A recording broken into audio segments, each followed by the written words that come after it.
মাধ্যমিকের টেস্ট পরীক্ষা শেষ হয়ে গেছে। আমি তোদেরকে বলেছিলাম যে টেস্টের পর যে চ্যাপ্টারগুলোর ওয়ান শট ক্লাস দেওয়া আমাদের বাকি আছে সেই চ্যাপ্টারের ওয়ান শট ক্লাসগুলো আসবে। তো আজকে আমরা চ্যাপ্টার 2টা মাধ্যমিকের চ্যাপ্টার 2 জীবন বিজ্ঞানের চ্যাপ্টার 2 জীবনের প্রবাহমানতা চ্যাপ্টারটা ওয়ান শট ভাবে আমরা এটাকে কমপ্লিট করব। ওয়ান শট ভাবে এটাকে কমপ্লিট করব এবং এই গোটা চ্যাপ্টারটা আমি তোদেরকে বলছি পুরো ভিডিওটা মন দিয়ে তোরা দেখলে তোদের কোনো অসুবিধা থাকতে আমি দেবো না। একদম ওয়ান শটের মধ্যে টোটাল ব্যাপারটাকে আমি একটা মানে তোদেরকে একদম কনসেপ্টটাকে আমি ক্লিয়ার করে দেওয়ার চেষ্টা করছি।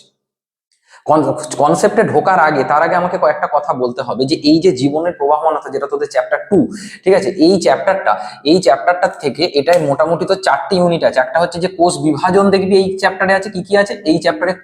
কোষ চক্র এবং কোষ বিভাজন এই ইউনিটটা আছে।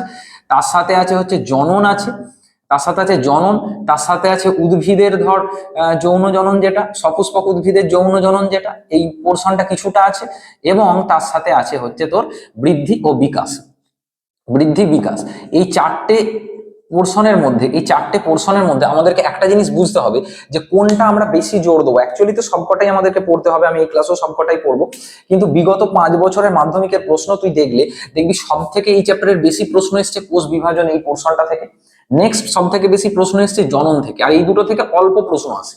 এই দুটো আমাদের পড়তে হবে, কিন্তু মেন আমাদেরকে জোর দিতে হবে কিন্তু এই জায়গাটা। নাম্বার ভালো তুলতে গেলে এই স্ট্র্যাটেজিটা জানাও খুব জরুরি, যে কোন জায়গাটা আমরা মেনলি জোর দেবো, কোন জায়গাটা থেকে মেনলি কোশ্চেন আসবে। এই চ্যাপ্টার এইখান থেকে সব থেকে বেশি প্রশ্ন আসে, তারপরে জনন, তারপরে এই যে উদ্ভিদের যৌন জনন বা বৃদ্ধি বিকাশ, এই দুটো পোর্শন থেকে বেশ কিছুটা প্রশ্ন আসে, অল্প কিছুটা প্রশ্ন আসে। এইবার জানতে হবে যে এই চ্যাপ্টার থেকে টোটাল কত নম্বরের প্রশ্ন আসে মাধ্যমিকে। টোটাল এই চ্যাপ্টারটা থেকে 17 নম্বরের প্রশ্ন আসবে, 17 মার্কসের প্রশ্ন আসবে। ধর 3টে এমসিকিউ আসবে, 1 মার্কসের প্রশ্ন আসবে 5টা, 2 নম্বরের প্রশ্ন বলা আছে 2টো আসবে, এবং 5 নম্বরের প্রশ্ন আসবে 1টা। তাহলে 5 আর 3 8, আর এখানে 4 12, 12 আর 5 17, এই টোটাল 17 মার্কসের প্রশ্ন আসবে এই জীবনের প্রবাহমানতা চ্যাপ্টার থেকে। এটা কিন্তু বুঝে নেওয়াটা খুব দরকার যে কোন চ্যাপ্টারটা পড়ছি, চ্যাপ্টারটা থেকে কত প্রশ্ন আসবে, কি রকম প্যাটার্নে প্রশ্ন আসবে, এটা আমরা বুঝে নিয়েছি। এরপর আমরা চ্যাপ্টারে ঢুকে যাবো। দেখ, এরপর যে জায়গাটা আমরা জোর দেবো সেটা হচ্ছে যে একদম বেসিক কনসেপ্টটা বুঝবো। ধরা যাক, একদম আমি সোজা ভাবে বোঝাচ্ছি, তোর বাড়িতে ধরা যাক এইটা হচ্ছে তোর বাড়ি, তোর বাড়ির মধ্যে একটা ঘর আছে, তোর বাড়ির মধ্যে ধর এইটা একটা ঘর, সেই ঘরের মধ্যে একটা আলমারি আছে। কি বললাম? তোর বাড়ি, সেই বাড়ির মধ্যে একটা ঘর আছে, সেই ঘরের মধ্যে একটা আলমারি আছে। তো তোর এই বাড়িটাকে আমি বলবো কোষ, আমাদের একটা কোষের সাথে তোর বাড়িকে আমি তুলনা করছি। বাড়ির মধ্যে একটা ঘর আছে, বাড়ির মধ্যে ঘরটা কি বাড়ির মধ্যে ঘরটা কি? সেটা হচ্ছে নিউক্লিয়াস। বাড়ির মধ্যে ঘরটা কি? সেটা হচ্ছে নিউক্লিয়াস, কোষের মধ্যে থাকা নিউক্লিয়াস। তার মধ্যে কি আছে? একটা আলমারি আছে। তাহলে আলমারিটা কি? নিউক্লিয়াসের মধ্যে আছে ক্রোমোজোম, নিউক্লিয়াসের মধ্যে আছে ক্রোমোজোম, এবং ক্রোমোজোমের মধ্যে ধরা যাক আলমারির মধ্যে অনেকগুলো শাড়ি বা কাপড় রাখা আছে, তার মধ্যে এইটা হচ্ছে একটা কাপড়, এইটা হচ্ছে একটা কাপড়। তাহলে এই ক্রোমোজোমটা কি? এই ক্রোমোজোমটা হচ্ছে একটা ডিএনএ, এই ক্রোমোজোমটা হচ্ছে একটা ডিএনএ। আবার ধরা যাক শাড়ির মানে ধরা যাক শাড়িটার কোনো নির্দিষ্ট ডিজাইন আছে, শাড়িটার কোনো নির্দিষ্ট ডিজাইন আছে, বা শাড়ির বর্ডারটাকে তুই ভাব, তাহলে সেই শাড়ির বর্ডারটা হচ্ছে শাড়ির একটা পার্ট। এইটাকে আমরা বলতে পারি একটা জিন। দেখ, খুব সহজে আমি 5টা শব্দ বললাম, একদম বাইরে থেকে ভেতরে। আমাদের দেহ, এটা তো সবাই আমরা জানি যে আমাদের শরীর প্রচুর প্রচুর কোষ দিয়ে তৈরি। একটা বাড়ি যেমন অনেক ইট দিয়ে তৈরি হয়, আমাদের দেহ প্রচুর কোষ দিয়ে তৈরি। তাহলে সেই জন্য আমি আমাদের একটা কোষকে নিয়েছি। কোষের মধ্যে আছে নিউক্লিয়াস, এই যেটাকে আমি মানে বাড়ির একটা ঘর বলছি। ঘরের মধ্যে আছে একটা আলমারি, আলমারি বলতে যেটাকে আমরা ক্রোমোজোমের সাথে তুলনা করছি। আলমারির মধ্যে আছে ধরা যাক একটা শাড়ি, যেটাকে আমরা ডিএনএর সাথে তুলনা করছি। আর শাড়িটার একটা নির্দিষ্ট কোনো ডিজাইন আছে, অনেকগুলো ডিজাইন আছে, তার মধ্যে একটা ডিজাইন হচ্ছে একটা জিন। তার মানে আমি কি এটা বলতে পারি কি পারি না যে ধর আমি এটা এখানে যদি ডিএনএ লিখি, তাহলে এই দিকটায় ধর আমি এখানে জিন লিখছি, এই দিকটায় ধর আমি জিন লিখছি, আর এই দিকটায় ধর আমি ক্রোমোজোম লিখছি। প্রথমেই তোদের এই চ্যাপ্টারে যেটা আছে যে ক্রোমোজোম, ডিএনএ এবং জিনের সম্পর্ক। তার মানে পরিষ্কার তুই বুঝতে পারছিস যে ডিএনএ যে পার্টটা, মানে ডিএনএ যেটাকে আমরা বলছি, ক্রোমোজোমের একটা পার্টের অংশটাকে আমরা ডিএনএ বলছি, এবং এই ডিএনএটার মধ্যে অনেকগুলো জিন থাকতে পারে। তো এখানে শাড়ির যেমন একটা বর্ডার, অনেকগুলো বর্ডারও তো থাকতে পারে। তো সেটাকে আমি এখানে দেখালাম যে এদের মধ্যে সম্পর্কটাকে ফার্স্টে আমরা বুঝে নিলাম। এইবার দেখ, এবার তোকে একটা বেসিক জিনিস দেখাই। ধরা যাক এরকম একটা ডিএনএ আছে, ধরা যাক এরকম একটা ডিএনএ আছে। এবার ডিএনএটা কি করে, কোনো কোনো জায়গায় ধর ডিএনএ তো 5 প্যাঁচ খেয়ে থাকছে, ডিএনএ এর সাথে কিন্তু বেশ কিছু প্রোটিন যুক্ত থাকে। ডিএনএ এর সাথে কি প্রোটিন যুক্ত থাকে, বেশ কিছু প্রোটিন, ঠিক আছে, যেমন ধর হিস্টোন প্রোটিন, এরকম কিছু প্রোটিন যুক্ত থাকে। এই ডিএনএ এর সাথে প্রোটিন গুলো যুক্ত হয়ে যেটা তৈরি হয় সেটাই কিন্তু হচ্ছে ক্রোমোজোম। এটা ফার্স্টে বুঝে নেয়, ডিএনএ এর সাথে প্রোটিন যুক্ত হয়ে যেটা তৈরি হয় সেটাকে আমরা কি বলছি, ক্রোমোজোম। ঠিক আছে, এবার আমরা যেখানটা চলে যাব, যে ডিএনএ কে বললাম, ক্রোমোজোম তো বললাম, ঠিক আছে, কিন্তু এদের মধ্যে সম্পর্কটা কি বা কোন প্রোটিন যুক্ত হয় সেইটা আমরা এবার একটু দেখে। এই যে ক্রোমোজোম বললাম, এই ক্রোমোজোমের দেখ, ক্রোমোজোম প্রধানত 3টে অংশ নিয়ে তৈরি হয়। একদিকে লিখেছি প্রোটিন, একদিকে লিখেছি ধাতব আয়ন, একদিকে লিখেছি নিউক্লিক অ্যাসিড। এই যে প্রোটিন, যেটা এই প্রোটিনটা দু রকমের হতে পারে, একটা ধর হিস্টোন প্রোটিন থাকে ক্রোমোজোমের মধ্যে, আর একটাকে বলা হয় নন হিস্টোন প্রোটিন। ঠিক আছে, এই হিস্টোন প্রোটিনের মধ্যে, এই হিস্টোন প্রোটিনের মধ্যে সাধারণত তো হচ্ছে যে এরা সাধারণত ক্ষারীয় হয়। এর মধ্যে ধর H2A, H2B এইরকম বিভিন্ন থাকে, H2B, H3, H4, ঠিক আছে, এরা হচ্ছে হিস্টোন প্রোটিনের মধ্যেকার অংশ। আর নন হিস্টোন প্রোটিনের মধ্যে যারা আছে এরা সাধারণত কি হয়, অ্যাসিডিক হয়, মানে আম্লিক হয়। এদের মধ্যে উদাহরণ তোকে আমি যদি বলি যে একটা ধর স্ক্যাফোল্ড, ঠিক আছে, একটা স্ক্যাফোল্ড প্রোটিন, এই জাতীয় প্রোটিনগুলো নন হিস্টোন প্রোটিনের মতো হয়, মানে নন হিস্টোন প্রোটিনের মধ্যে এদেরকে বলা হয়। ধাতব আয়নের মধ্যে ধর ম্যাগনেসিয়াম আয়ন, ক্যালসিয়াম আয়ন, এরকম আয়ন থাকতে পারে। আর নিউক্লিক অ্যাসিড যেটা আছে, এই নিউক্লিক অ্যাসিডকে দেখ, নিউক্লিক অ্যাসিডকে আমরা দুটো ভাগে ভাগ করতে পারি। একটা কারো ক্ষেত্রে ডিএনএ থাকে, কোথাও আরএনএ থাকতে পারে। তো সাধারণত ডিএনএ বল আরএনএ বল, আমি একটু আগে যে ডিএনএ এর কথাটা বললাম, ডিএনএ কি, এরা হচ্ছে তার মানে কি নিউক্লিক অ্যাসিড। তো নিউক্লিক অ্যাসিড বা ডিএনএ এরা সাধারণত দুটো প্রধান জিনিস নিয়ে তৈরি হয়। মানে মানে ডিএনএ হচ্ছে তো নিউক্লিওটাইড নিয়ে তৈরি হয়। ডিএনএ কি নিয়ে তৈরি হয়, নিউক্লিওটাইড। ডিএনএ নিউক্লিওটাইড নিয়ে তৈরি হয়। এই নিউক্লিওটাইড আবার 3টে অংশে বিভক্ত।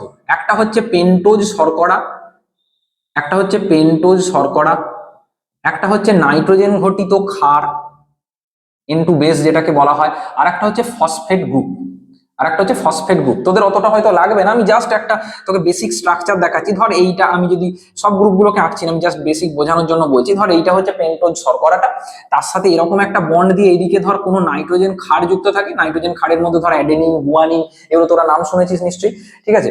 তো নাইট্রোজেন ক্ষার যুক্ত থাকে, আর এই দিকে থাকে হচ্ছে ফসফেট গ্রুপ, এই দিকে থাকে হচ্ছে ফসফেট গ্রুপ, ঠিক আছে। এবার অতটা তোদের হয়তো লাগবে না, তবু আমি বলে দিই যে N2 ক্ষার আর এই যে পেন্টোজ শর্করা, এর মাঝের যে বন্ধনীটা আছে এটাকে বলা হয় তোর এন গ্লাইকোসাইডিক বন্ধনী। আর এই যে বন্ধনীটা আছে, এই বন্ধনীটাকে এদিকে বন্ধনীটা হচ্ছে ফসফোডাইএস্টার বন্ধনী।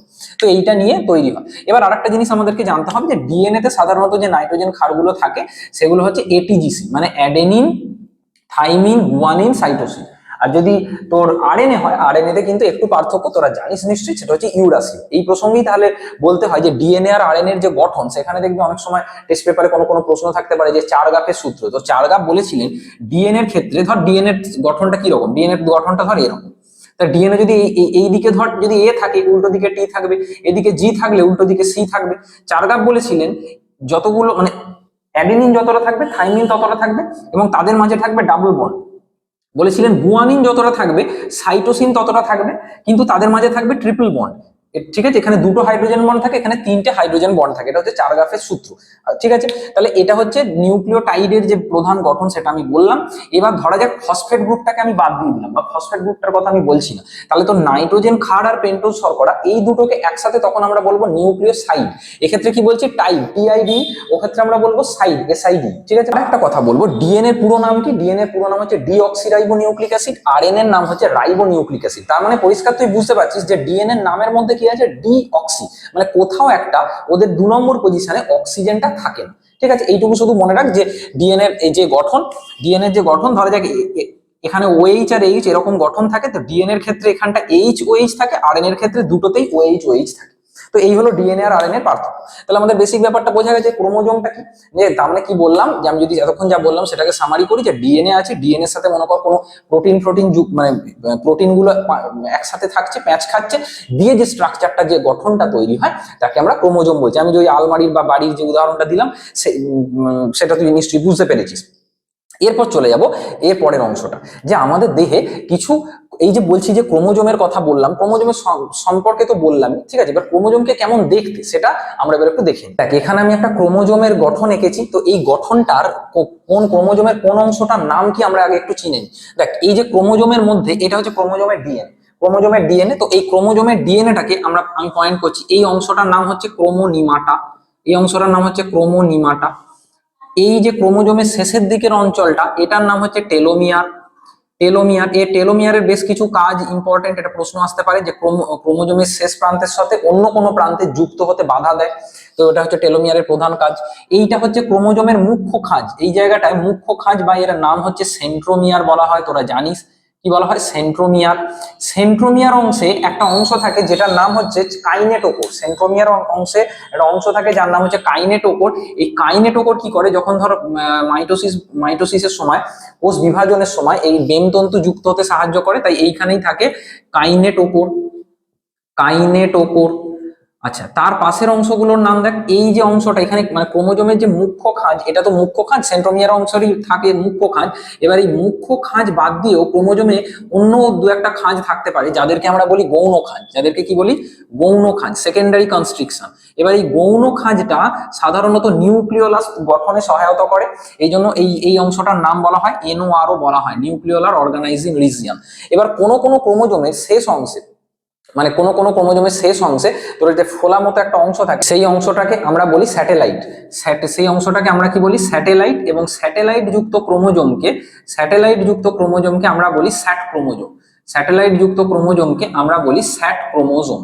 বোঝা গেছে? তাহলে ক্রোমোজোমের ছবিটাও কিন্তু তোদের এবারের জন্য ইম্পর্টেন্ট, ছবিটা কিন্তু প্রশ্ন আসতে পারে সবাই, মানে আমিও বলছি যে নিউরনের ছবি এবারে আসবে, কিন্তু নিউরনের অর হিসেবে তোরা আর একটা ছবি করে যাবি, সেটা হচ্ছে এইটা, বা প্রতিবর্ত চাপটাও কিন্তু আসতে পারে, যেটা আমি দুটো ছবি আমার মানে আমার চ্যানেলে মানে আমি এঁকে নিজে হাতে এঁকে দেখিয়ে দিয়েছি, সেই ভিডিওগুলো তোরা একবার দেখে নিবি।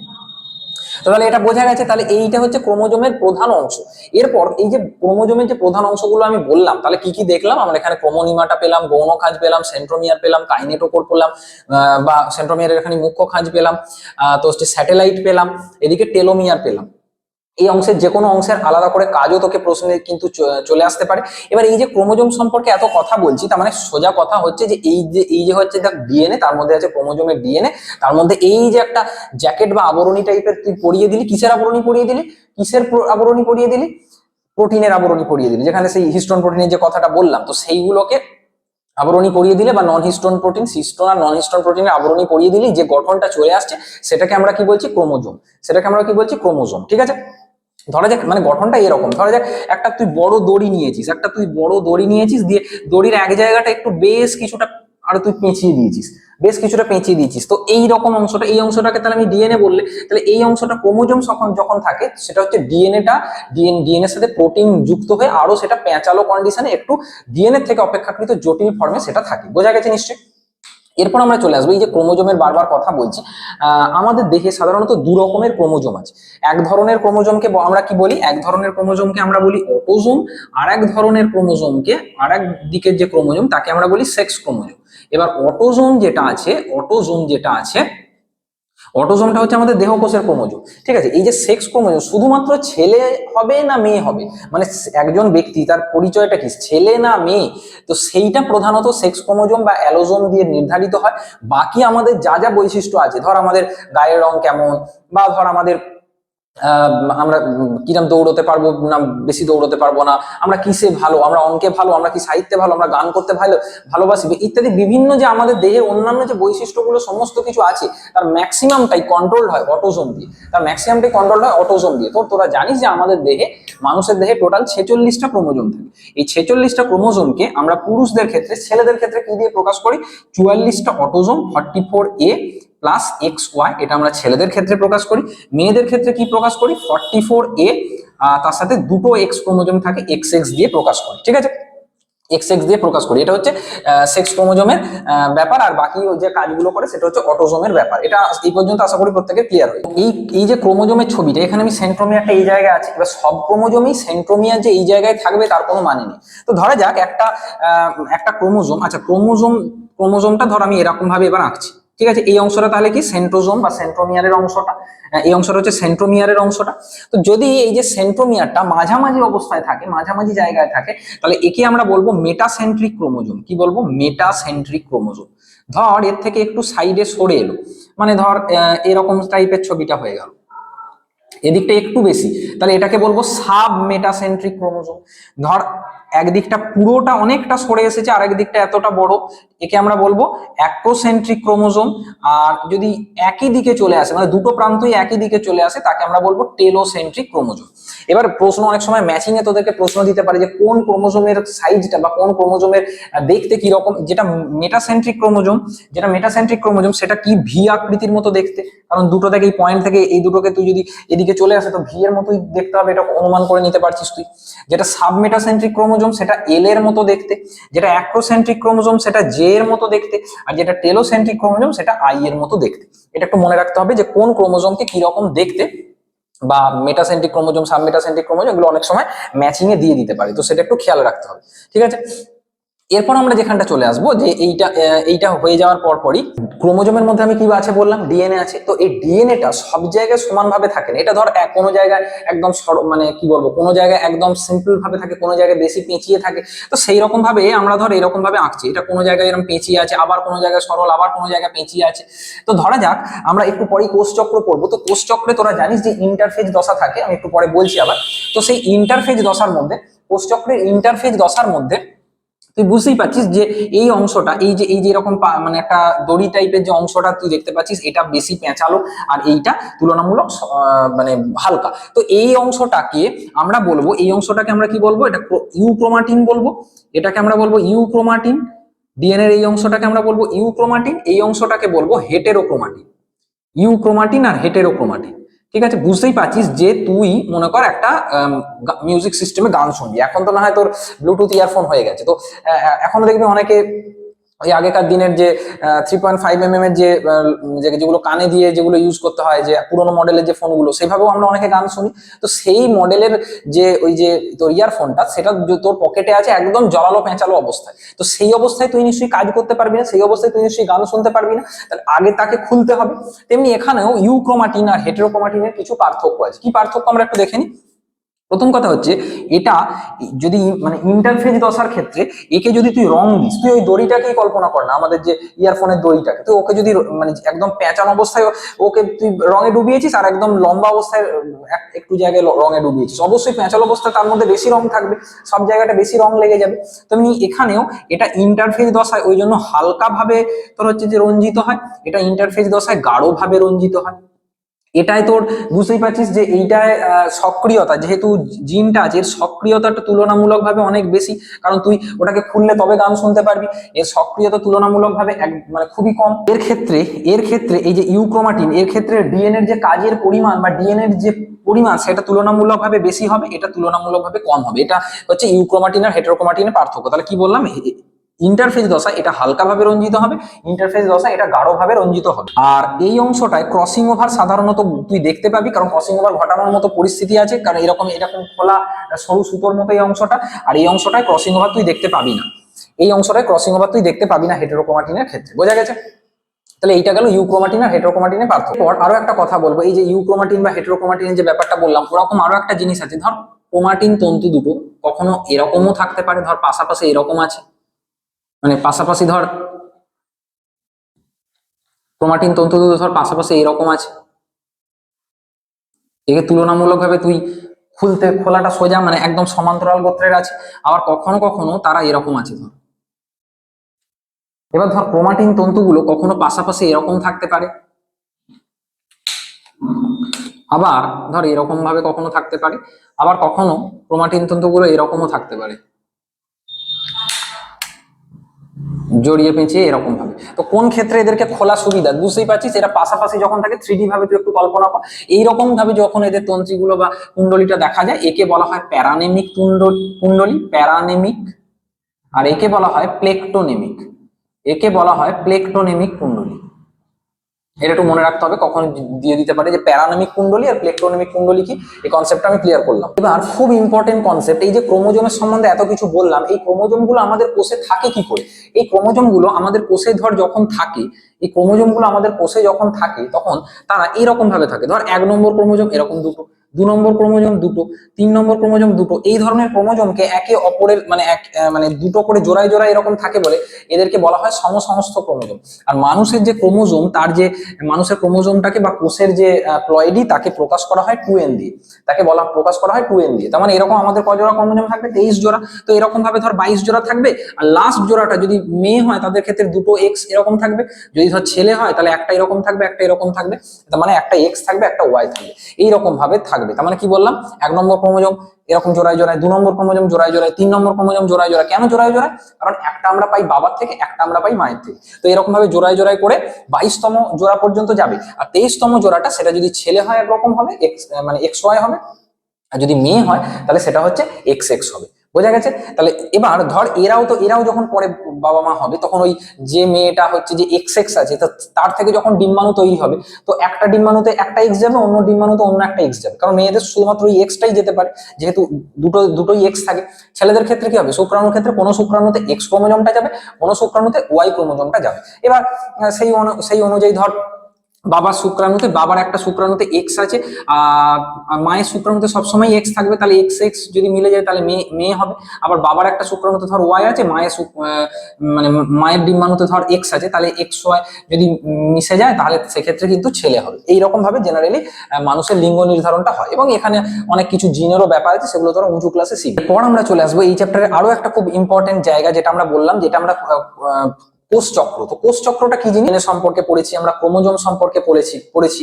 কিন্তু ধরা যাক এই যে ডিএনএ বা ক্রোমোজোম, তোর পাড়ায় একটা দোকান আছে, ধরা যাক তোর পাড়ায় একটা দোকান আছে, সেই দোকানটায় ধর প্রচুর ধর একটা কাপড়ের দোকান আছে, প্রচুর সেখানে কাপড় টাপড় বিক্রি হচ্ছে। তাহলে একটা সময় পর সে দেখবি যে সেই দোকানদার হয়তো অন্য একটা জায়গায় তাদের একটা আরো শাখা খুললো, তাই তো?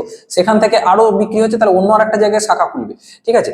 মানে আজকে যখন ব্রিটিশরা ভারতবর্ষে এসে প্রথম দখল করেছিল, তখন তো ওরা খুব অল্প ব্রিটিশ এসেছিল কিনা? তাহলে ওরা যদি ভাবতো আমরা এই কয়েক হাজার জন ব্রিটিশ মিলে এত কোটি মানুষকে শাসন করবো, পারতো না। ওরা ওই জন্য কি করেছিল, বিভিন্ন জায়গায় নিজেদের শাখা বিস্তার করেছিল। প্রথম বেশ কয়েক বছর ধরে যিনি জায়গাটাকে চিনেছিল, শাখা বিস্তার করেছিল, তবে তারা আমাদেরকে প্রায় 200 বছর ধরে শাসন করতে পেরেছিল। তেমনি একটা কোষের মধ্যেও ধর, একটা কোষের মধ্যে সাইটোপ্লাজম থাকে, নিউক্লিয়াস থাকে, কিন্তু একটা কোষ গোটা বডিটাকে তো কন্ট্রোল করতে পারে না। তাহলে কোষটাকে যদি গোটা বডিটাকে কন্ট্রোল করতে হয়, তাহলে কোষের শাখা শাখা খুলতে হবে। তাহলে এই একটা কোষের ধর সাইটোপ্লাজম আছে, নিউক্লিয়াস আছে, তার একটা শাখা খুলে আর একটা নিউক্লিয়াস হয়ে গেল, আরো কিছুটা সাইটোপ্লাজম নিয়ে আর একটা কোষ হয়ে গেল। সেই কোষটা আবার একটা নিউক্লিয়াস, মানে সেই নিউক্লিয়াসটা আবার একটু ভেঙে আবার একটা সাইটোপ্লাজম নিয়ে আবার একটা কোষ তৈরি হয়ে গেল। তো এইরকম ভাবে কোষ বিভাজনটা হয়, এরকম ভাবে কোষ বিভাজনটা হয়। কোষ বিভাজন আমরা এরপর যেটা পড়ছি, কোষ বিভাজন, যেটাকে সেল ডিভিশন বলা হয়। তো কোষ বিভাজন প্রধানত 3 প্রকার। একটা হচ্ছে অ্যামাইটোসিস, এটা হচ্ছে অ্যামাইটোসিস, একটা হচ্ছে মাইটোসিস, একটা হচ্ছে মাইটোসিস, একটা হচ্ছে মাইটোসিস, আর একটা হচ্ছে মিওসিস। একটা হচ্ছে মিওসিস। এই প্রসঙ্গে বলে রাখি, এই ওয়ান শট ক্লাসটাতে তো আমি গোটাটা একবার কভার করিয়ে দিচ্ছিও, তবুও ধর তোদের যদি কোনো পার্সোনাল ডাউট থাকে বা কোনো জায়গাটা আরো তোরা এক্সট্রা বুঝতে চাস বা আরেকটু সময় নিয়ে বুঝতে চাস, এখানে তো আমি ধরে নিচ্ছি বেসিক ব্যাপারগুলো তোর জানা আছে, তো দিয়ে আমি বাকি ব্যাপারটা বলছি। তো এর বাইরেও মাধ্যমিকের আগে পর্যন্ত আমাদের হচ্ছে ক্র্যাশ কোর্স চলছে, সেখানে ধর টোটাল প্রত্যেকটা চ্যাপ্টার একবার করে ফুল রিভাইজ হবে, ফুল একবার করে আমি পড়াচ্ছি, তার সাথে সাথে তাদের প্রিন্টেড নোট দিচ্ছি। এবং তার সাথে সাথে আমার তোরা অনেকেই জানিস যে আমার অনেক ছাত্রছাত্রী আজ পর্যন্ত মাধ্যমিকে র্যাঙ্ক করেছে বা উচ্চ মাধ্যমিকে র্যাঙ্ক করেছে, 1 থেকে 10-এর মধ্যে যারা হয়েছে। তো তারা কিভাবে খাতাগুলো লিখতো, তাদের খাতারও বেশ কিছু অংশ আমি তোদেরকে ওই ক্র্যাশ কোর্সে আমি দেখাবো। এটা জয়েন করতে তোরা বায়ো উইজার্ড দেবাংশু অ্যাপটাকে ডাউনলোড করবি, যার লিঙ্কটা এই ভিডিওর প্রথম কমেন্টে বা ডেসক্রিপশনে পেয়ে যাবি। ওখানে তোরা ক্র্যাশ কোর্সে জয়েন করতে পারিস। একবারই ফিস দিতে হবে, ফিসটা যাতে সবার অসুবিধা না হয়, ফিসটা কম রাখা হয়েছে, 199 টাকা রাখা হয়েছে। আবার আমি এদিকে ফিরে আসি। তাহলে কোষ বিভাজনে দেখ, অ্যামাইটোসিস, মাইটোসিস আর মিওসিস। অ্যামাইটোসিসটা হচ্ছে সব থেকে সরল কোষ বিভাজন বা বলা হয় প্রত্যক্ষ কোষ বিভাজন। কিছুই নয়, একটা কোষ আছে, কোষের মধ্যে নিউক্লিয়াস আছে, সেটা ভেঙে দুটো ভাগ হয়ে গেল, এটাই হচ্ছে অ্যামাইটোসিস। ঠিক আছে? অ্যামাইটোসিস। মাইটোসিসও এরকমই তো হয়, কিন্তু মাইটোসিসের সাথে অ্যামাইটোসিসের পার্থক্য হচ্ছে যে অ্যামাইটোসিসে কোনো তোর হচ্ছে যে বেমতন্তু তেমতন্তু তৈরি হয় না, যেগুলো বেমতন্তু তোরা মাইটোসিসে নিশ্চয়ই পড়েছিস। মাইটোসিসের ক্ষেত্রে কি রকম, মাইটোসিসে ধর আমি পরে মাইটোসিসের ডিটেলসে আসছি, এখানে ছোট করে বলছি। ধর একটা 2n কোষ আছে, তো 2n কোষটার এরকম 2n দুটো ভাগে ভাগ হয়ে গেল, 2n দুটো ভাগে ভাগ হয়ে গেল। খুব মজার ব্যাপার না? তুই 100 টাকা কাউকে যদি দুটো ভাগে ভাগ করে দিস, 100 টাকা কাউকে যদি দুটো ভাগে ভাগ করে দিস, তাহলে কত করে ভাগ, 50-50, কিন্তু এখানে দেখ 100 টাকা আমি দুজনকে ভাগ করে দিচ্ছি সমান ভাগে, অতএব দুজনেই 100-100 করে পাচ্ছে। এটা কিভাবে সম্ভব, এটা কিভাবে সম্ভব? আমি উত্তরটা একটু পরেই ভিডিওর মধ্যে দিচ্ছি, ততক্ষণে তোরা কমেন্ট করে জানাতো কিভাবে সম্ভব। ভিডিওটা দেখতে দেখতে কমেন্ট কর, দেখি তোদের কমেন্টটা তোরা ঠিক লিখেছিস, ঠিক বলছিস না ভুল বলছিস। এরপর চলে আসবো মিওসিসের ক্ষেত্রে। মিওসিসের কি হয়, ধর একটা টুয়েন কোষ আছে, টুয়েন কোষটা প্রথমে মিওসিস ওয়ানে এটা ফার্স্টেই হাফ হাফ হয়ে যায়, এটা ফার্স্টেই হাফ হাফ হয়ে যায়, এন এন হয়ে যায়। আবার এটাকে বলা হয় মিওসিস ওয়ান, মিওসিস ওয়ান। আর মিওসিস টু তে এই এনটা আবার কিন্তু মাইটোসিসের মতো দেখ এন এন হয়, আর এখান থেকেও এন এন হয়, তাই এটাকে আমরা বলবো মিওসিস টু। মিওসিস টু, এইটা হচ্ছে তিনটের, আমি যদি রেখাচিত্রের মাধ্যমে বলি, তোকে পরীক্ষায় রেখাচিত্র না বললেও পরীক্ষায় যখন এই মাইটোসিস বা মিওসিসের কোনো সংজ্ঞা পড়বে বা যখন এই সম্বন্ধে তুই লিখবি, কোথায় দেখা যায় লিখবি, তো সংজ্ঞা উদাহরণ বা এরকম একটা রেখাচিত্র দিয়ে দেখিয়ে দিতে পারলে তোর কিন্তু খাতার ইমপ্রেশনটা, মানে যিনি যে টিচার খাতা দেখবেন তার কিন্তু ইমপ্রেশনটা অনেক বেটার হবে তোর খাতার প্রতি। তাহলে কি বললাম, অ্যামাইটোসিসে এইরকম হয়, এখানে কোনো বেমতন্তু গঠনের কোনো ব্যাপার নেই, কিন্তু মাইটোসিসে তোর হচ্ছে বেমতন্তু তৈরি হবে। এবং মিওসিসের ক্ষেত্রে কি হয়, মিওসিসের দুটো ভাগ, মাইটোসিস যেমন একবারই হয়ে যায়, এখানে মিওসিস ওয়ান আর মিওসিস টু হয়। মিওসিস ওয়ানে টু এন থেকে হাফ হাফ হয়ে যায়, এন এন, ওই জন্য এটাকে বলা হয় হ্রাস বিভাজন, রিডাকশনাল ডিভিশন। আর মিওসিস টু তে দেখ এখান থেকে দুটো সমান সমান হচ্ছে, এন থেকে এন এন, আবার এই এন থেকেও এন এন। তার মানে তুই বুঝতে পারছিস, দেখ এখানেও এন থেকে এন এন, এখানেও এন থেকে এন এন, এখানেও টু এন থেকে টু এন টু এন। তার মানে এই পার্টটা আর এই পার্টটা অনেকটা সিমিলার না, অনেকটা কাছে, মানে একই রকম না? সেই জন্য এই একেও মাইটোসিস কেও বলা হয় সদৃশ বিভাজন, আর মিওসিস টু কেও বলা হয় সদৃশ বিভাজন। কিন্তু মিওসিস ওয়ানটা নিশ্চয়ই সদৃশ বিভাজন নয়, বুঝতেই পারছিস। ঠিক আছে, মিওসিস ওয়ানটা নিশ্চয়ই সদৃশ বিভাজন নয়, কারণ ওখানে কিন্তু তোর হাফ হয়ে যাচ্ছে, মানে টু এন থেকে তো এন এন হয়ে যাচ্ছে, তাহলে ওটা সদৃশ কি করে হবে, ওটা বিসদৃশ বিভাজন। বোঝা গেছে? এরপর আমরা চলে যাব যেটা, এই যে কোষ বিভাজনের বেসিক আইডিয়াটা আমরা নিলাম, এটা সাধারণত নিম্ন শ্রেণীর জীবেদের দেহে দেখা যায়, এটা আমাদের দেহ কোষে দেখা যায়। দেহ কোষ বলতে আমাদের জনন কোষ বাদ দিয়ে যে কোনো জায়গায়, মানে শুক্রাণু বা ডিম্বাণু তৈরি হওয়ার পদ্ধতিটা বাদ দিয়ে সব জায়গায় মাইটোসিস হয়। তোর একটু হাত কেটে গেছে, হাতটা ঠিক হবে, সেখানেও মাইটোসিস। আর মিওসিসটা হচ্ছে ওই যেটা বললাম যে ছেলেদের ক্ষেত্রে শুক্রাণু তৈরি আর মেয়েদের ক্ষেত্রে ডিম্বাণু তৈরি, এই কেসটায় একমাত্র মিওসিস দেখা যায়। সোজা কথা, জননে সাহায্য করে, জননে সাহায্য করে। এরপর এই যে কোষ বিভাজন যেটা আমি বললাম, কোষ বিভাজনের টোটাল প্রসেসটা দেখতে গেলে একটা কথা বারবার বারবার আসবে, সেটাকে আমরা আগে একটু জেনে নিই। সেটাকে বলা হয় কোষ চক্র। সেটাকে কি বলা হয়, কোষ চক্র। ধর একটা কোষ যখন বিভাজন হবে, তাকে একটা ছাঁচ তৈরি করতে হবে। আমি আগে এটা করবো, আমি আগে এইটা করবো, ইত্যাদিতে। তুই যেমন দুদিন বাদে মাধ্যমিক দিবি, তো তোর তো একটা প্ল্যান আছে, আমি আজকে একটা নিশ্চয়ই রুটিন করে পড়ছিস যে আমি এই এর মধ্যে এই সাবজেক্টটা আজকের বেলা এতটা পর্যন্ত এই সাবজেক্টটা পড়বো, তারপর আমি ওই সাবজেক্টটা পড়বো। একই পরপর নিশ্চয়ই রোজ এখন 4 দিন তুই জীবন বিজ্ঞান পড়বি না, বা পরপর 5 দিন তুই অঙ্ক করবি না, সব কটা চ্যাপ্টারই তোকে মোটামুটি একটু একটু করে দেখতে হবে। পরীক্ষার আগে, যে ধর জীবন বিজ্ঞানের আগে 2 দিন ছুটি আছে, ওই 2 দিন তুই শুধুই জীবন বিজ্ঞান পড়লি, মানে তোর একটা প্ল্যানিং আছে, তাই তো? তেমনি কোষটাও যখন বিভাজন হবে, কোষটার একটা প্ল্যানিং আছে। তো সেই প্ল্যানিংটা কিরকম, টোটাল যে তার ছকটা, সেই ছকটাকে বলা হয় কোষ চক্র। এই ছকটার মধ্যে তুই মনে কর একটা পিকনিকে যাবি, হ্যাঁ। কিছুদিন আগে আমি আমার স্টুডেন্টদের নিয়ে মানে পিকনিকে গেছিলাম, বা গত বছরও গেছিলাম। তো পিকনিকে যেতে বেশি সময় লাগে না পিকনিকটাকে অ্যারেঞ্জ করতে বেশি সময় লাগে? অবশ্যই এটা তুই স্বীকার করবি যে পিকনিকটাকে অ্যারেঞ্জ করতে, বা পিকনিকটা কবে হবে, কতজন যাবে, ঠিক আছে, কে কে যাবে, এই সব বিষয় নিয়ে নিশ্চয়ই অনেক বেশি সময় লাগে। ধর আমরা 10 দিন ধরে প্ল্যান করছি, আচ্ছা অমুক জায়গায় পিকনিকটা হবে, কে কে যাবি, বাস ভাড়া করতে হবে, কি মেনু হবে, এইসব ঠিক করা হচ্ছে। কিন্তু পিকনিকটা হচ্ছে কদিন, একদিনের। তার মানে আমরা প্ল্যানিংটা সবসময় বেশি করবো। তাহলে তুই যদি প্ল্যানিংটা বেশি করতে পারিস, পিকনিকটা একদিনে করতে পারিস, তোর কোষ কি দোষ করলো? তোর কোষও তো তোর কথা অনুযায়ী চলবে, তোর মতোই চলবে। তো কোষটা কি করছে, প্ল্যানিংটা প্রচুর সময় ধরে প্ল্যানিং করছে। ঠিক আছে, এই প্ল্যানিং এর প্রথম দশাটা হচ্ছে জি1, প্ল্যানিং এর পরের দশাটা হচ্ছে এস, প্ল্যানিং এর তারপরের দশাটা হচ্ছে জি2, এটা হচ্ছে তারপরের দশাটা হচ্ছে জি2। আর এই যে এখানে একটু দশা তুই দেখছিস, এই দশাটা হচ্ছে এম দশা, এইটা হচ্ছে বিভাজন দশা, মানে এইটা হচ্ছে পিকনিক ডের মতো, আর বাকি যে 3টে অংশটা তুই দেখছিস, এইটা হচ্ছে তো প্ল্যানিং হচ্ছে। তো কি কি ভাবে আমরা প্ল্যানিং করি আমরা দেখে নিই। তো নিশ্চয়ই প্রত্যেক দিনে আমরা একই কাজ ভাবি না। তো প্রথম ধর একদিন আমরা বাস ঠিক করলাম, অন্যদিন আমরা কি কি মেনু হবে ঠিক করছি, এরকম ভাবে প্রত্যেকটা দিনের তো আলাদা আলাদা আমরা প্ল্যানিং করি। তো থার্ড দিন হয়তো কতজন যাবে, কে কে যাবে, সেটা আমরা ঠিক করছি। তেমনি এটাকে আমি ধর প্ল্যানিং ডে বলছি। আবার অনেক সময় তো এরকমও হয়, প্ল্যানিং কিছুটা শুরুও হলো, ধর এমন করোনার সময় যেমন হয়েছিল, প্ল্যানিং আমরা করেছিলাম, করতে করতে করোনা চলে এলো, তাহলে গোটা পিকনিকটা সে বছরের জন্য বন্ধ করে দিতে হলো। তেমনি কোর্সটাও কিছুটা ধর প্ল্যানিং করেছে, প্ল্যানিং করে দেখছে প্ল্যানিং এ কিছু প্রবলেম আছে, তো তখন তারা কি করছে, প্ল্যানিংটাকে কমপ্লিট না করে কখনো কখনো তারা কি করে, G0 দশায় চলে যায়, মানে G0 দশায় থেকে যায়। এবারের জন্য থাক, আর যা হচ্ছে না, বা এবার ধর বা পরিস্থিতি একটু স্বাভাবিক হলে যাব, তো টেম্পোরারি স্টেজে সেটা G0 দশায় চলে যায় এরকম। তাহলে এবার আমরা দেখে নেবো এই যে তিনটে প্ল্যানিং হয়েছে, G1 এ একটা প্ল্যানিং হয়েছে, S এ একটা প্ল্যানিং হয়েছে, G2 তে প্ল্যানিং হয়েছে, কি কি প্ল্যানিং হয়েছে। তো তুই যেমন মেনু ঠিক করিস, বাস ঠিক করিস, কোর্স নিশ্চয়ই সেটা করবে না, তাহলে কোর্স কি কিভাবে প্ল্যানিং করবে সেটা আমরা দেখে নেবো। প্রথমেই আমরা চলে আসছি G1 দশা। তাহলে G1 এ কি কি ঘটনা ঘটছে, প্রথম কথা হচ্ছে G1 এর ক্ষেত্রে কোষ অঙ্গাণুর সংখ্যা বৃদ্ধি ঘটছে, যে কোষের যে অঙ্গাণু যেগুলো আমাদের পরে কাজে লাগবে, সেই কোষ অঙ্গাণুর সংখ্যা বৃদ্ধি ঘটছে। তারপর হচ্ছে এর পরে এস দশায় তো ডিএনএ রেপ্লিকেশন হবে, মানে ডিএনএ প্রতিলিপিকরণ হবে। তো সেই ডিএনএ প্রতিলিপিকরণের জন্য যা যা দরকার, যেমন ধর প্রোটিন দরকার, ঠিক আছে, প্রোটিন রেপ্লিকেশনের যে প্রোটিন গুলো দরকার সেগুলো তৈরি হবে, এবং তার সাথে হচ্ছে যে কিছু আরএনএ তৈরি হবে, এমআরএনএ, আরআরএনএ, টিআরএনএ। এই আরএনএ গুলো সাধারণত G1 দশায় তৈরি হয়, এইগুলো হচ্ছে G1 দশায় তৈরি হয়। এরপর চলে আসবো আমরা এস দশা। তো এস দশাটা মেনলি হচ্ছে সংশ্লেষ দশা। এখানে মেনলি যেটা হয়, ডিএনএ সংশ্লেষ হবে আর হিস্টোন প্রোটিন সংশ্লেষ হবে, ডিএনএ সংশ্লেষ হয় আর হিস্টোন প্রোটিন সংশ্লেষ হয়। আর এরপর চলে আসবো আমরা G2 দশায়। G2 দশায় মেনলি কি হবে, ধর কোনো যদি ক্ষতিগ্রস্ত ডিএনএ থাকে তার মেরামত হবে, ক্ষতিগ্রস্ত ডিএনএ এর মেরামত হবে, আর কি হবে, কিছু ধর আরএনএ তৈরি হবে, এবং কিছু নন হিস্টোন প্রোটিন, হিস্টোন তো আগে হয়ে গেছে, কিছু নন হিস্টোন প্রোটিন সাধারণত তৈরি হতে দেখা যায়, এবং সিডিকে তৈরি হয়। এই কাজগুলো সাধারণত G1 আর এস আর G2 এইগুলোই সাধারণত হয়। এইগুলো সব ঠিকঠাক হয়ে যাওয়ার পর কোষটা এম দশায় ঢুকবে, মানে কোষটা অ্যাকচুয়ালি কি হবে, কোষ বিভাজন দশায় ঢুকবে বা ক্যারিওকাইনেসিসে টোটাল ঢুকবে, ঠিক আছে। এবার এম দশায় তোর জানিস যে মাইটোসিসের ক্ষেত্রে এম দশায় চারটে ভাগ, একটা নাম হচ্ছে প্রোফেজ, একটা হচ্ছে মেটাফেজ, একটা হচ্ছে অ্যানাফেজ, একটা হচ্ছে টেলোফেজ, ঠিক আছে। এটা হচ্ছে মাইটোসিসের ক্ষেত্রে চারটে ভাগ।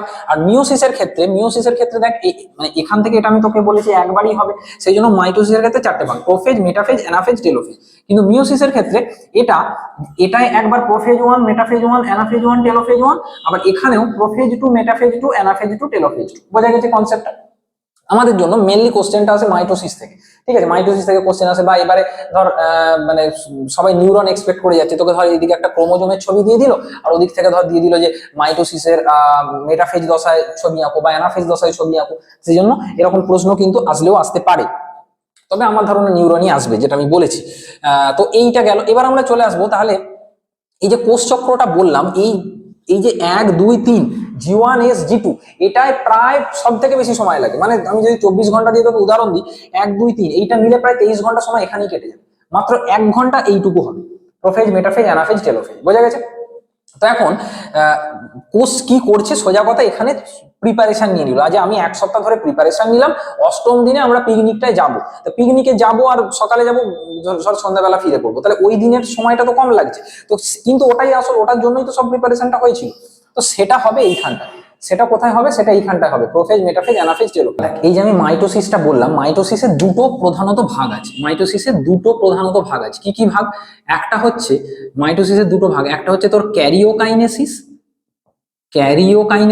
যেখানে নিউক্লিয়াসের বিভাজনটা হচ্ছে। আরেকদিকে দেখ আরেকটা ভাগ হচ্ছে সাইটোকাইনেসিস। এবার এই যে ক্যারিওকাইনেসিস যেটা আছে, এর মধ্যেই ওই যে চারটে ভাগ বললাম, প্রোফেজ, মেটাফেজ, অ্যানাফেজ, টেলোফেজ। আর সাইটোকাইনেসিস মানে সাইটোপ্লাজমের বিভাজন। এরপর আমরা দেখে নেবো এই যে প্রোফেজ, মেটাফেজ, অ্যানাফেজ, টেলোফেজ, এই সময়টা প্রধানত কি কি হচ্ছে কোষের দেহে। দেখ, কোষটা প্রোফেজ শুরু হচ্ছে মানে এবার নিউক্লিয়াসের বিভাজন হবে, তার মানে এতক্ষণ পর্যন্ত যে সমস্ত জিনিসগুলো মানে ক্রোমোজোমকে তো মানে ঘনীভূত হয়ে সজ্জিত হতে হবে, সেই জন্য প্রোফেজে তার সূচনা দশায় কি কি হচ্ছে আমরা দেখি। প্রোফেজে মেনলি যে ঘটনাগুলো ঘটে, যে ক্রোমাটিন, যেটা এতক্ষণ ক্রোমাটিন ফর্মে ছিল, সেগুলো হচ্ছে তোর ঘনীভূত হবে। সেগুলো কি হবে, ঘনীভূত হয়ে সেটা ক্রোমোজোমে পরিণত হবে, এবং ক্রোমোজোমগুলো দুটো ক্রোমাটিডওয়ালা হবে। ক্রোমোজোমগুলো সাধারণত এইখানটায় দুটো ক্রোমাটিডওয়ালা হবে। আর কি হয়, এখানে তোর নিউক্লিওলাসটা এবার অবলুপ্ত হতে হবে।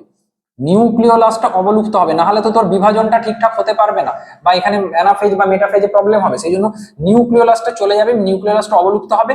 এবং প্রাণী কোষের ক্ষেত্রে এই দুটো যেটা বললাম এটা সাধারণত উদ্ভিদ কোষে দেখা যায়। আর প্রাণী কোষের ক্ষেত্রে বা প্রাণী কোষেও দেখা যায়, প্রাণী কোষে একটা স্পেশাল ঘটনা ঘটে, সেটা হচ্ছে যে প্রাণী কোষে এই সময় দুটো সেন্ট্রিওল তৈরি হয়, দুটো সেন্ট্রিওল তৈরি হয়। এটা গেল আমাদের প্রোফেজের ঘটনা, এটা গেল আমাদের প্রোফেজের ঘটনা। এবার মেটাফেজে কি হবে? দেখ মেটাফেজে ধর আমি যদি ক্রোমোজোম গুলোকে এরকম ভাবে দেখাই, ক্রোমোজোম গুলো এরকম দেখাই, তো মেটাফেজে কি হয়, কোষ এই যদি আমি একটা কোষটাকে ধরি, তো নিরক্ষরেখা বরাবর ক্রোমোজোম গুলো সজ্জিত হবে, তাই তো? তাহলে মেটাফেজের প্রধান অংশগুলো আমি লিখছি।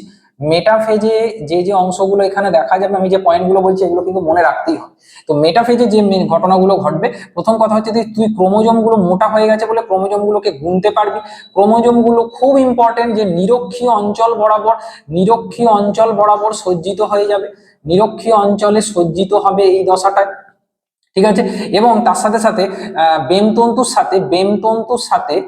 বেমতন্তুর সাথে কাইনেটোকোর অংশটা যুক্ত হবে, কারণ এরপরই তো তোর অ্যানাফেজ শুরু হবে। তো বেমতন্তুর সাথে কাইনেটোকোর আমি আগেই বলেছি, কাইনেটোকোর অংশটা যুক্ত হবে, কাইনেটোকোর যুক্ত হয় এই দশাটায়। এবং এই দশাটা শেষের দিকে সেন্ট্রোমিয়ার বিভাজন হয়, বা কোনো কোনো ক্ষেত্রে পরের দশাতেও সেন্ট্রোমিয়ারটা বিভাজন হয়। তাহলে মেটাফেজে হয়ে গেল।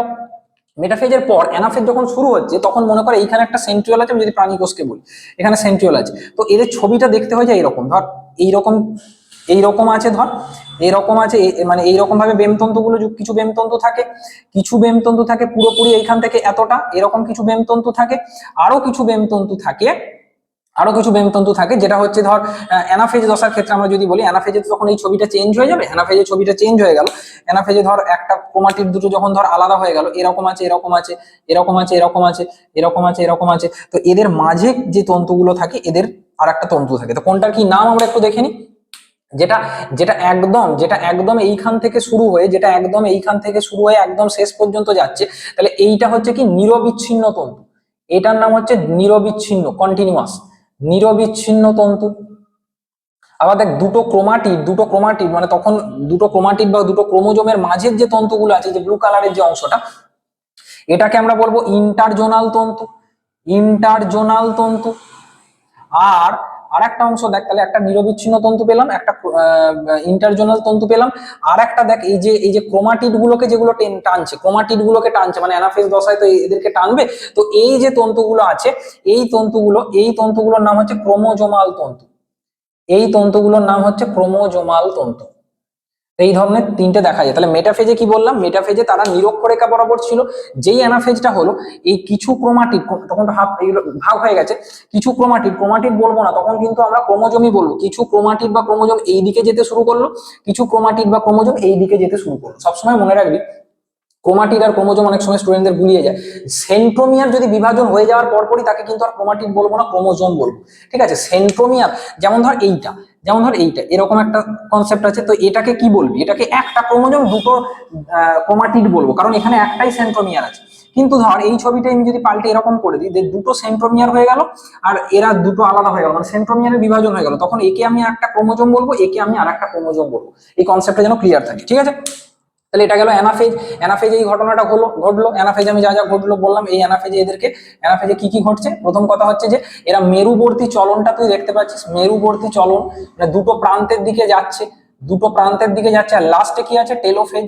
টেলোফেজে কি হবে, টেলোফেজে মেনলি কি যেটা হবে, টেলোফেজের ক্ষেত্রে যেটা হবে, আবার এতক্ষণ পর্যন্ত নিউক্লিয়াসটা তো মানে অস্পষ্ট ছিল, বা নিউক্লিওলাস হ্যান যে যে চেঞ্জ গুলো হয়েছিল প্রোফেজে, টেলোফেজে ঠিক তার উল্টো গুলো হবে। কি কি চেঞ্জ হবে, প্রথম কথা হচ্ছে যে নিউক্লিয় পর্দা বা নিউক্লিওলাস, ঠিক আছে, এরা আবার চলে এলো, এরা এতক্ষণ পর্যন্ত তো অবলুপ্ত ছিল, প্রোফেজের শুরুর দিকে তো এরা অবলুপ্ত ছিল, তো এরা চলে এলো, নাম্বার মানে 1। আর কি হবে ক্রোমোজোম গুলো এবার যেহেতু দু প্রান্তে চলে গেছে, টেলোফেজ মানে কি এবার এটা মানে মাঝখান থেকে দুদিকে দুটো ভাগ হয়ে যাবে, দুটো আলাদা কোষ হয়ে যাবে। তাহলে এই যে ক্রোমোজোম গুলো আছে, ক্রোমোজোম গুলোর কিন্তু পাক খুলে যাবে, কারণ ক্রোমোজোম গুলো এতক্ষণ মোটা ঘনীভূত ছিল, তো ক্রোমোজোম গুলো পাক খুলে গেল। এবার কি হবে, উদ্ভিদ কোষ আর প্রাণী কোষের ক্ষেত্রে দুটো দুরকম হবে। উদ্ভিদ কোষ যদি হয়, মানে এরা যখন দুটো ভাগে ভাগ হবে, মানে সাইটোকাইনেসিসের ক্ষেত্রে যখন এরা দুটো ভাগে ভাগ হবে, সাইটোপ্লাজমটা দুটো ভাগে ভাগ হবে, যদি এটা উদ্ভিদ কোষ হয়, যদি এটা উদ্ভিদ কোষ হয় তাহলে উদ্ভিদ কোষের ক্ষেত্রে কোষ পাত গঠনের মাধ্যমে এটা হবে, সেল প্লেট। যদি এটা প্রাণী কোষ হয়, প্রাণী কোষের ক্ষেত্রে তাহলে কোষ পর্দায় একটা ফাড়ো তৈরি হবে, কোষ পর্দায় একটা খাঁজ তৈরি হবে, যেটাকে সেল ফাড়ো বলা হয়। তো এই ফাড়োর মাধ্যমে হবে। তাহলে উদ্ভিদ কোষের ক্ষেত্রে কোষপাত বা সেল, এটা অনেক সময় এমসিকিউ বা ম্যাচিং এ দিয়ে দেয়। উদ্ভিদ কোষের ক্ষেত্রে কোষপাত বা সেল প্লেট গঠনের মাধ্যমে হবে, প্রাণী কোষের ক্ষেত্রে ফাড়োর মাধ্যমে হবে। বোঝা গেছে? তাহলে এইটা গেল আমাদের মাইটোসিস কিভাবে হলো। তাহলে মাইটোসিসের ক্যারিওকাইনেসিস টেলোফেজ যেই হয়ে গেল, তারপর সাইটোকাইনেসিস হচ্ছে। সাইটোকাইনেসিস তোকে যেটা বললাম এই কোষপাত বা ফাড়োর মাধ্যমে হচ্ছে। তো মাইটোসিস হয়ে কি হবে, একটা কোষ থেকে দুটো কোষ। তুই যদি একটা ভালো করে লক্ষ্য কর যে টু এন কোষ থেকে টু এন কোষই তৈরি হচ্ছে, টু এন কোষ থেকে টু এন কোষই তৈরি হচ্ছে। কেন? কারণ আমি তোকে বললাম এটা যখন বিভাজন হচ্ছে, হাফ করে এদিকে ক্রোমোজোম চলে গেল, হাফ করে এদিকে ক্রোমোজোম চলে গেল, পরে তো এই দুটো কোষ আলাদা হয়ে গেল। তাহলে একেও এখানেও টু এন চলে গেল, এখানেও টু এন চলে গেল। তাই একে আমরা বলি এইটা হচ্ছে মাইটোসিস। একে কি বলি আমরা? মাইটোসিসটা এরকম ভাবে সাধারণত হয়ে থাকে। মাইটোসিসে যেটা টু এন থেকে টু এন হলো, মিওসিসে ওটা তোকে আমি একটু আগে যে চারটা দেখালাম, টু এন থেকে প্রথমে এন এন হবে। মিওসিসটা অতটা ইম্পর্টেন্ট নয়, তোদের খুব বেশি মিওসিস থেকে প্রশ্ন পড়ে না। মিওসিসে মানে ডিটেলস পদ্ধতিটা মাধ্যমিক অতটা নেই, কিন্তু মিওসিসের তোর হচ্ছে যে মিওসিসের যে তাৎপর্য সেটা থেকে অনেক সময় প্রশ্ন পড়ে যে মিওসিসটা কি জন্য হয়। যে মিওসিস প্রধানত চারটে কারণে হয়। মিওসিস প্রধানত চারটে কারণে হয়। এক হচ্ছে প্রজাতির ক্রোমোজোম সংখ্যা ধ্রুবক থাকবে, ঠিক আছে? প্রজাতির ক্রোমোজোম সংখ্যা ধ্রুবক থাকার জন্য ওই প্রথমে টু এন থেকে এন এন হওয়াটা খুব আবশ্যক।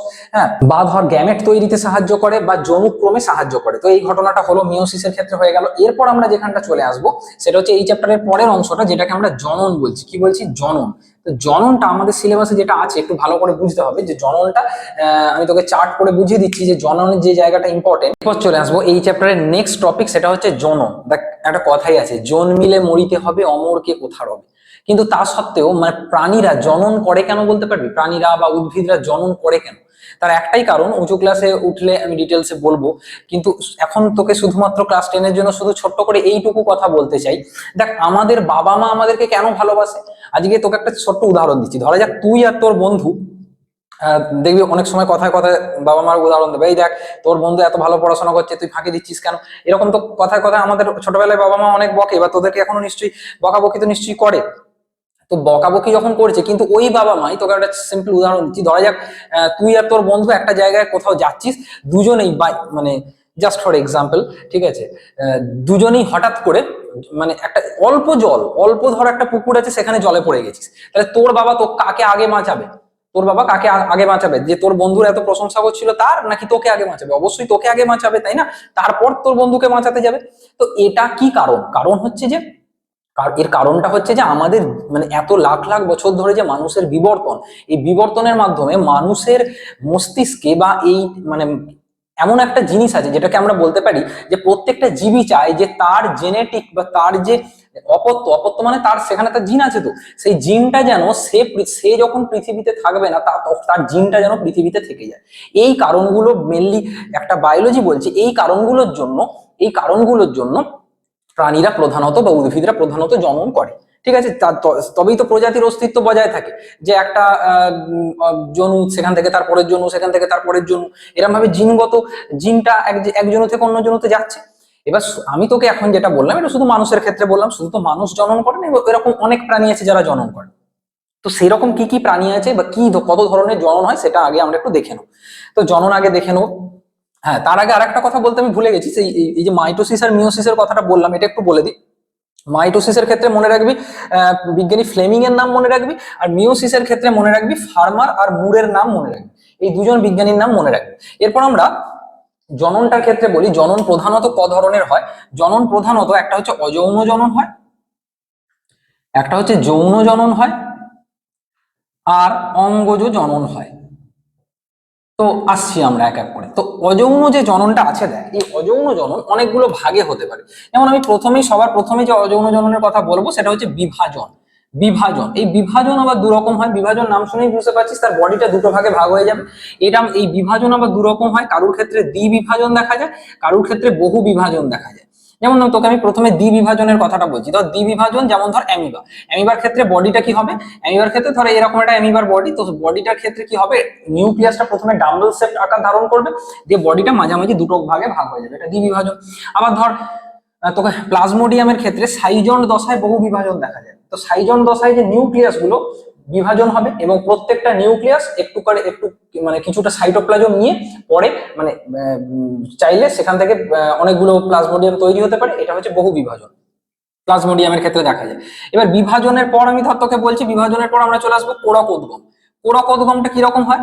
কোরক উদ্গমের ক্ষেত্রে কি হবে, ধর হাইড্রা আছে, তো হাইড্রার যে দেহগুলো আছে, তো সেই হাইড্রার দেহের মধ্যে কোনো একটা জায়গায় দেখবি একটা জায়গায় উপবৃদ্ধি তৈরি হবে, মানে নিউক্লিয়াসের কিছুটা অংশ সাইটোপ্লাজমের কিছুটা অংশ এই উপবৃদ্ধির মধ্যে চলে যাবে, সেখান থেকে পরবর্তীকালে নতুন হাইড্রা তৈরি হতে পারে। এটা গেল কোরক উদ্গম। তাহলে এইগুলো অযৌন জননের ভাগ। এরপর চলে আসবো খন্ডি ভবন। খন্ডি ভবনটা কার ক্ষেত্রে দেখা যায়? স্পাইরোগাইরার ক্ষেত্রে দেখা যায়। স্পাইরোগাইরা মানে কিরকম? ধর স্পাইরোগাইরা আমরা তো জানি স্পাইরোগাইরার দেহ হচ্ছে সূত্রাকার এবং বহুকোষী। তো স্পাইরোগাইরা ভেসে যাচ্ছে, ভেসে যেতে যেতে ধর কোনো একটা জায়গায় ধাক্কা খেলো, ধাক্কা খেয়ে তার বডিটা অনেকগুলো খণ্ডে ভাগ হয়ে গেল, প্রত্যেকটা খণ্ড থেকে একটা করে নতুন স্পাইরোগাইরা তৈরি হবে। তো এইটা হচ্ছে খন্ডি ভবন।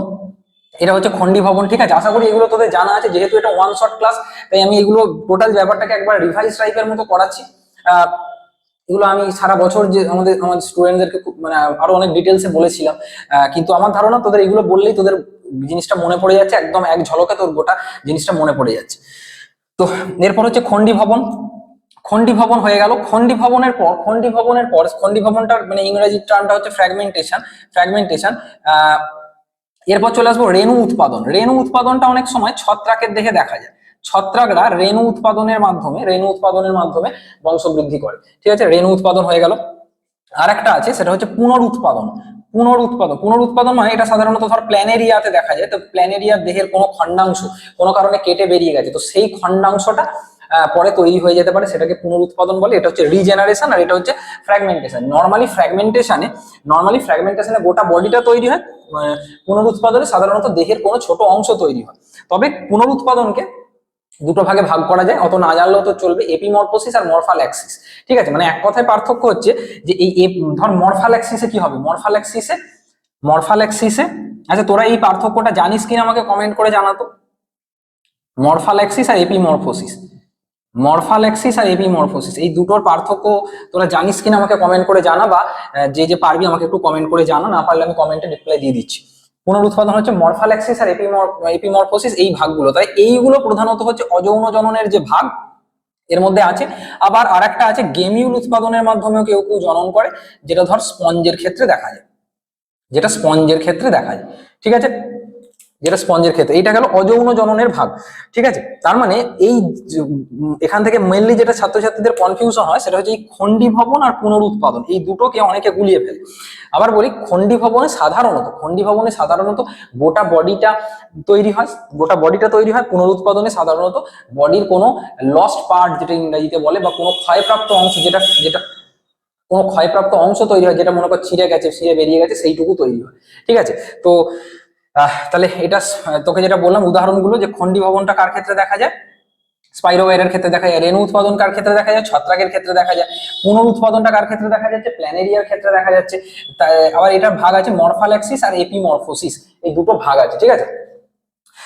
আর হচ্ছে গেমিউলটা হচ্ছে স্পঞ্জের ক্ষেত্রে দেখা যায়। এই হলো অযৌন জননের ভাগ। এবার যৌন জননের ভাগটা তোকে যদি আমি বলি, যৌন জননের ক্ষেত্রে কিন্তু এটা দুটো ভাগে ভাগ করা যায়। যৌন জননের ক্ষেত্রে এটা দুটো ভাগে ভাগ করা যায়। কারুর ক্ষেত্রে এটাকে মানে সংশ্লেষ বা কনজুগেশন বলা হয়, আবার কারুর ক্ষেত্রে এটাকে সিনগ্যামি বলা হয়। সিনগ্যামি সাধারণত উন্নত প্রাণীদের বলা হয়, যেমন ধর মানুষের ক্ষেত্রে কি হয়, যে পুংগ্যামেট আর স্ত্রীগ্যামেট নিষিক্ত হয়ে সেখান থেকে বাচ্চা তৈরি হয়, তাই তো? তাহলে এটা হচ্ছে আমাদের ক্ষেত্রে সিনগ্যামি দেখা যায়। আবার ধর প্যারামেসিয়ামের ক্ষেত্রে, তাদের ক্ষেত্রে ওরকম গ্যামেট হয় না, কিন্তু ধর দুটো প্যারামেসিয়াম পাশাপাশি এসে তাদের মধ্যে একটা সংশ্লেষ নালী টাইপের তৈরি হয়, সেই জন্য ওদের ক্ষেত্রে ওই কনজুগেশন বা সংশ্লেষ এটা বলা হয়। ওটা ওদের ক্ষেত্রে জেনেটিক পদার্থের আদান প্রদানের বা বিনিময়ের একটা মাধ্যম হচ্ছে এরকম সংশ্লেষ নালী। ধর এখানে একটা প্লাজমোডিয়াম এলো, আবার পাশে আর একটা প্লাজমোডিয়াম এলো, দিয়ে এরকম একটা সংশ্লেষ নালীর মাধ্যমে এদের জেনেটিক পদার্থ ওখানে চলে গেল। এইটা হচ্ছে প্যারামেসিয়ামের ক্ষেত্রে দেখা যায়। আর আছে অঙ্গজ জননটা অনেকে বলে যে এক বিশেষ প্রকৃতির অযৌন জনন। এটা কি রকম জিনিস অঙ্গজ জননটা, কিন্তু এর ভাগ আছে। অঙ্গজ জননটা আমরা একটু ডিটেলসে জেনে নিই। অঙ্গজ বিস্তারের মধ্যে, মানে অঙ্গজ বিস্তার আমি তোকে আগেই বললাম যে অযৌন জননের এক বিশেষ প্রকৃতির অযৌন জনন ভাবতে পারিস তুই একে। তো একে আমরা যেটাকে ভাগ করতে পারি, মানে অঙ্গজ বিস্তার যেটা আছে, তো একে আমরা ভাগ করতে পারি ধর প্রাকৃতিকে ভাগ করতে পারি, আর একটায় ভাগ করতে পারি কৃত্রিমে ভাগ করতে পারি। এগুলো তোরা মোটামুটি জানিস। প্রাকৃতিকের মধ্যে আছে মূলজ, মূলজ ভাবে এরা প্রাকৃতিক ভাবে মানে অস্থানিক মূল থেকে এরা বংশ বিস্তার করে। যেমন ধর রাঙালু বলতে পারি, রাঙালু বলতে পারি। কেউ আছে ধর কাণ্ডজ, কাণ্ডজ অর্থাৎ যেমন ধর কচুরিপানা, কচুরিপানার ক্ষেত্রে কি হয় যে কচুরিপানার ক্ষেত্রে কি হয় কাণ্ডের মানে সামনের দিকে অগ্রে যে উৎপন্ন মুকুল সেখান থেকে এরা বংশ বিস্তার করে কাণ্ডে, এটা কচুরিপানার ক্ষেত্রে, কচুরিপানার ক্ষেত্রে দেখা যায়। এবার হচ্ছে পত্রজ, পত্রজর ক্ষেত্রে যে পাতার কিনারায় মুকুল থাকে পত্রজ, যেমন পাথরকুচি, পাতার কিনারায় মুকুল থাকে সেখান থেকে পাতাটা ধর মাটিতে পড়লো সেখান থেকে বংশ বিস্তার করতে পারে। এছাড়াও আছে বুলবিল, এছাড়াও আছে বুলবিল তোরা জানিস। এবার যদি আমি কৃত্রিমে চলে আসি, কৃত্রিমের প্রধানত তিনটে, একটা হচ্ছে শাখা কলম, একটা হচ্ছে জোড় কলম। উঁচু ক্লাসে উঠে আরো শিখবি, আরো দু একটা কলম আছে এখানে, ক্লাস 10 এর মতো এই তিনটে মনে রাখ, শাখা কলম, জোড় কলম, আর একটা আছে মাইক্রো প্রোপাগেশন বা অনুবিস্তারণ, মাইক্রো প্রোপাগেশন।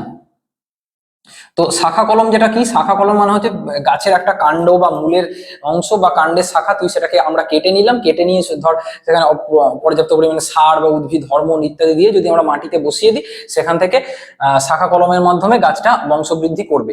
জোড় কলম হচ্ছে দ্বিবীজপত্রী গাছ হতে হবে, এটা একবীজপত্রীতে হয় না।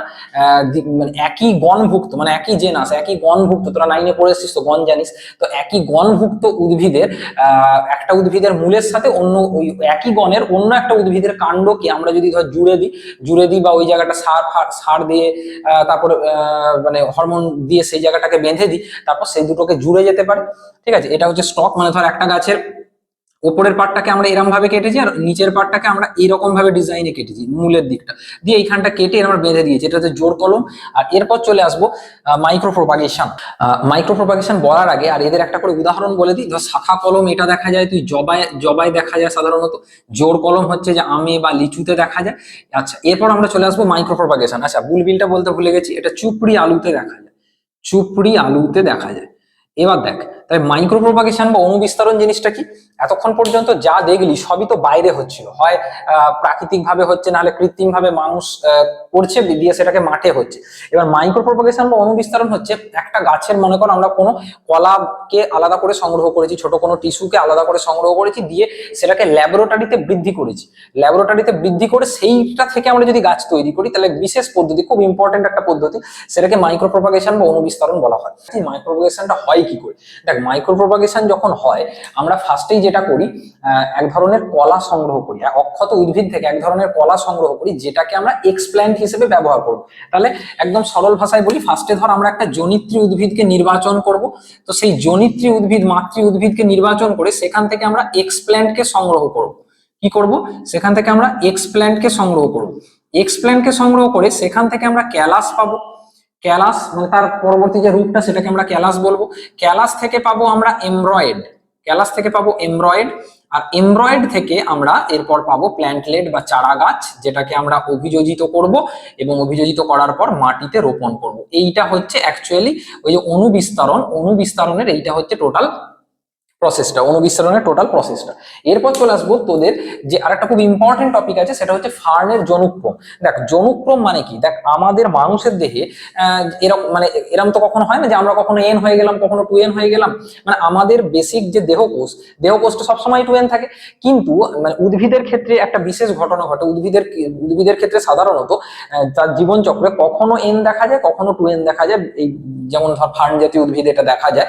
তো এই যে এন আর 2n এর মধ্যে তাদের যে একটা চক্রাকার পরিবর্তন, এই পরিবর্তনটা এক কথায় জনুক্রম নামে পরিচিত বা অল্টারনেশন অফ জেনারেশন নামে পরিচিত।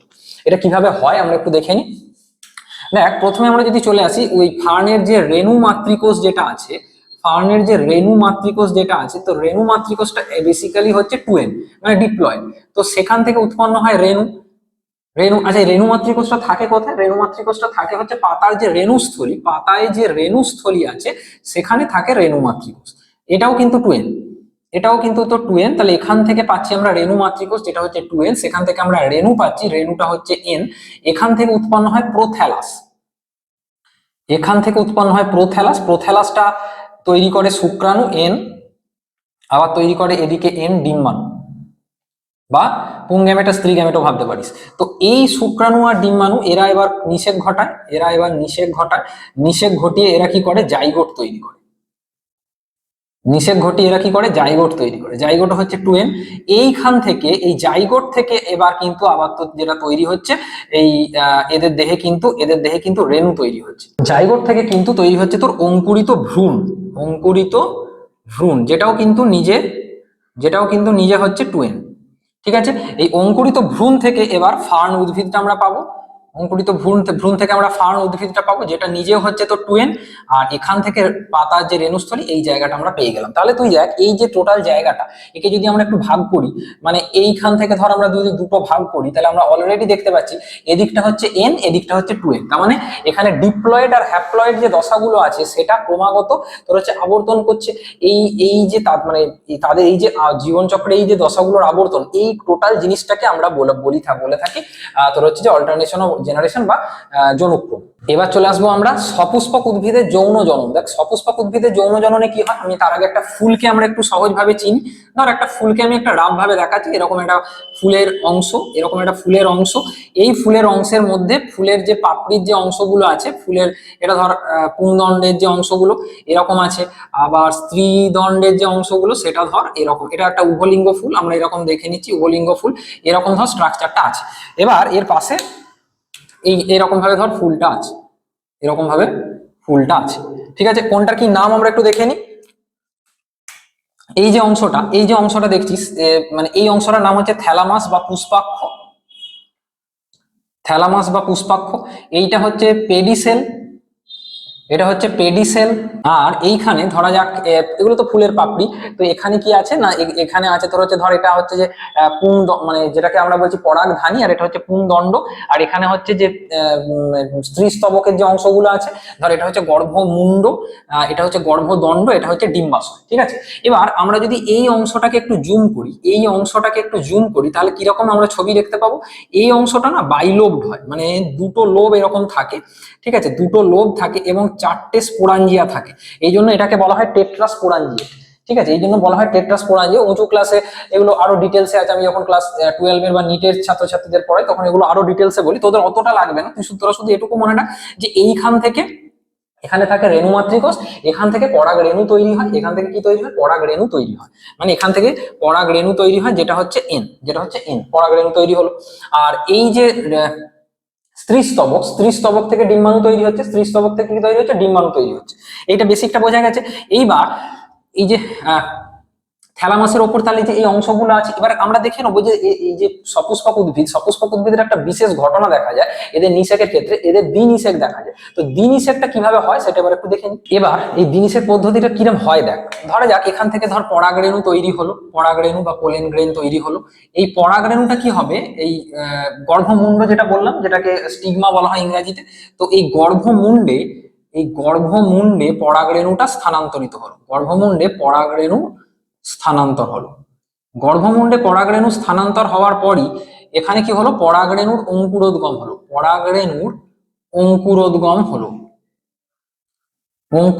হলো, পরাগরেণুর অঙ্কুরোদ্গমের পর এখান থেকে দুটো পুংজনন নিউক্লিয়াসের সৃষ্টি হয়,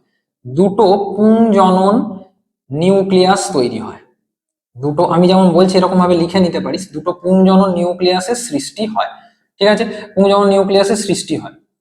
তারপর এরা কোথায় চলে যায়, এরা চলে যায় ভ্রূণস্থলিতে পৌঁছবে, যেটাকে এমব্রায়ো স্যাক বলি। ঠিক আছে, এমব্রায়ো স্যাক বলি। তোরা চাইলে মাধ্যমিকের ক্র্যাশ কোর্স যেটা চলছে ওটা জয়েন করতে পারিস। ওখানে আমি সম্পূর্ণ এইগুলোকে আমি যেগুলো বোঝাচ্ছি বা মানে আরো যে ওখানে যেগুলো যা বলবো বা টেস্ট পেপার যে প্র্যাকটিস করাচ্ছি, সেগুলো সব নোট আকারে, প্রিন্টেড নোট আকারে, টাইপ করা নোট আকারে আমি সবাইকে দিয়ে দিচ্ছি আর কি। তো ভ্রূণস্থলীতে পৌঁছো। এবার ভ্রূণস্থলীটা দেখবো আমরা কিরকম দেখতে। ভ্রূণস্থলীটা 1 2 3 4 5 6 7 8 এরকম 8টা নিউক্লিয়াস থাকে। তো দেখ এখানে যে দুটো পুংজনন নিউক্লিয়াস তৈরি হলো, এখানে যখন মানে দুটো একটা পুংগ্যামেট গিয়ে এর সাথে নিষিক্ত হবে, এটা হচ্ছে ডিম্বাণুর সাথে নিষিক্ত হয়, আর একটা পুংগ্যামেট গিয়ে এর সাথে নিষিক্ত হবে। এটা অলরেডি পোলার নিউক্লিয়াস, তোরা জানিস যে 2n + n, এটা হয়ে যাবে 3n। আর এটা ডিম্বাণু তো n থাকে, n এর সাথে আর একটা n গিয়ে 2n। তার মানে দেখ দুবার, একবার 3n হচ্ছে, একবার 2n হচ্ছে, মানে বেসিক জিনিসটা নিশ্চয়ই তোরা জানিস, একবার 3n হচ্ছে একবার 2n হচ্ছে, দুবার নিষেক হচ্ছে, তাই একে আমরা দ্বিনিষেক বলছি, তাই একে আমরা কি বলছি, দ্বিনিষেক বলছি। এর পরের পাশের যে কোষ দুটো আছে সাইনার্জিস যেগুলো আছে সেগুলো পরবর্তীকালে নষ্ট হয়ে যায়। তাহলে এইভাবে দ্বিনিষেক হয়, এই 3nটা থেকে শস্য তৈরি হয়, আর 2nটা থেকে তোর হচ্ছে ভ্রূণ তৈরি হয় বা জাইগোট তৈরি হয় ইত্যাদি ইত্যাদি। তাহলে বোঝা গেছে? ঠিক আছে। আমাদের যে ক্র্যাশ কোর্সটা চলছে সেটা আমাদের বায়ো উইজার্ড দেবাংশু যে অ্যাপটা আছে, আমাদের এই চ্যানেলের নামেই যে বায়ো উইজার্ড দেবাংশু যে অ্যাপটা আছে, ওই অ্যাপে তোরা ডাউনলোড করলি, সেখান থেকে তোরা কোর্সটা নিতে পারবি। মাধ্যমিক পর্যন্ত টোটাল তোর হচ্ছে যে প্রত্যেকটা চ্যাপ্টার রিভিশন প্লাস প্রত্যেকটা চ্যাপ্টারের class, notes plus mock test, test paper করানো সবকিছু নিয়ে ফিজ রাখা হয়েছে, যাতে সবার অসুবিধা না হয়। 199 একবারই দিতে হবে। আচ্ছা, এরপর আমাদের একদম এই চ্যাপ্টারের শেষ দিকে চলে এসেছি। এরপর চলে আসবো আমরা পরাগ যোগ।